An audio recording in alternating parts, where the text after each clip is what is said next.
In today's video, I am going to teach you how to add more than 10 shortcuts on Google Chrome vertical bar Chrome tips and tricks. To begin, open your Windows Start menu and search for Chrome. When Google Chrome appears in the search results, click to open it. Once Chrome is open, go to the top right corner of the browser window and click the 3 vertical dots. This opens the main Chrome menu. From there, move to Extensions and then open the Chrome Web Store. After the Chrome Web Store opens, make sure you are looking in the Extensions section. This is important because you want to search for a browser extension, not a theme or another type of content. Next, click on the search bar and type more than 10 shortcuts. When you see the extension in the results, select it and click Add to Chrome. Chrome may show a confirmation pop-up before installing the extension. If that appears, review the prompt and continue with the installation.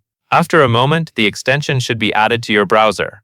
To make sure everything is ready to use, click the Extensions button in the upper right corner of Chrome. Look for more than 10 shortcuts in the list and confirm that it is activated.